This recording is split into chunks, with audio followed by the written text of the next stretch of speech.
တင်ကကြက်ဥကြိုက်တဲ့လူတယောက်ဆိုလို့ရှိရင်ဒီဗီဒီယိုလေးကိုအဆုံးထိကြည့်နေကြပါတယ်ဒီနေ့မှာတော့ကျွန်တော်က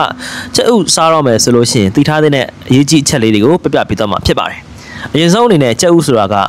အာဟာရပြည့်တဲ့အစားအစာဖြစ်ကြောင်းကိုပြောချင်ပါတယ်သူမှဆိုလို့ရှိရင်အာဟာရအစုံပါဝင်ပါတယ်တကယ်လို့တင်ကအားစိတ်မတောက်ချင်ဘူးဆိုလို့ရှိရင်ကြက်ဥတစ်နေ့တစ်လုံးစားပေးလို့ရပါတယ်တကယ်လို့တင်မှာသွေးတိုးစီးချိုသွေးရင်းစီဓာတ်များတဲ့ယောဂရှိနေတယ်ဆိုလို့ရှိရင်တော့တစ်နေ့ကိုတစ်လုံးစားတာအဆင်မပြေပါဘူးသူထက် short စားမှာဖြစ်ပါတယ်တရက်ချတစ်လုံးလောက်စားပေးလို့ရပါတယ်တကယ်လို့တင်ကတန်မာတဲ့လူငယ်တယောက်ဖြစ်နေခဲ့မယ်ဆိုရင်တော့တစ်နေ့ကိုအများဆုံးနှလုံးအထိစားလို့ရပါတယ်ဒါကတော့ပထမအချက်ဖြစ်ပါတယ်ပုံမှန်လူတယောက်အတွက်ဆိုရင်ကြက်ဥတစ်လုံးကအနည်းငယ်ကင်းပါတယ်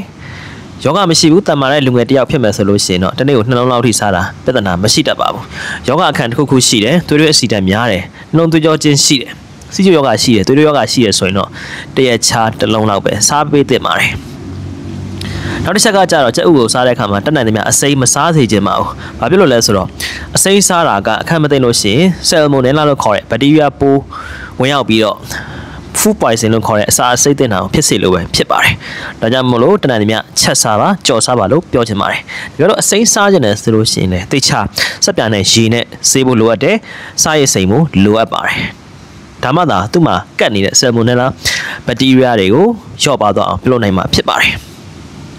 နောက်တစ်ခုကကြက်ဥကိုစားတဲ့အခါမှာလက်ဆက်တဲ့ကြက်ဥကိုစားမှာဖြစ်ပါတယ်။မကောင်းတဲ့ကြက်ဥတွေကြာနေတဲ့ကြက်ဥတွေကိုမစားသင့်ပါဘူး။ဒီဟာကိုဘယ်လိုစမ်းလို့ရလဲဆိုလို့ရှိရင်လက်ဆက်တဲ့ကြက်ဥဆိုလို့ရှိရင်ရေထဲစိမ်လိုက်တဲ့အခါမှာကြက်ဥက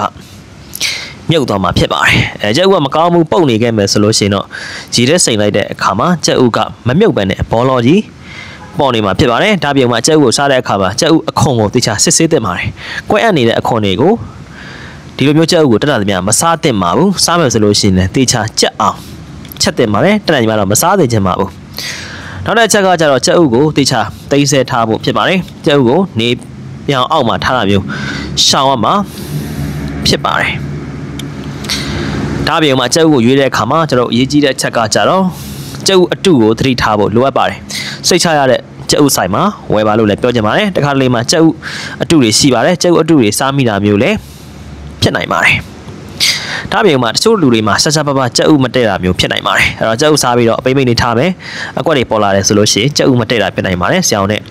တေချာပြဖို့လိုအပ်ပါတယ်။အားကြောင့်မလို့ကိုကအကြက်ဥကြိုက်တတ်တဲ့လူတယောက်ဆိုလို့ရှိရင်တော့ဒီအချက်တွေကိုတေချာသိထားတင်ပါတယ်။ဗီဒီယိုလေးကအကျိုးရှိမယ်လို့ထင်ပါတယ်။သိချင်တာရှိရင်လည်း comment မှာမေးလို့ရပါတယ်။ channel လေးကို subscribe မလုပ်ရသေးဘူးဆိုလို့ရှိရင်လည်း subscribe လေးလုပ်ပေးကြပါဦး။အားလုံးကိုကျေးဇူးတင်ပါတယ်။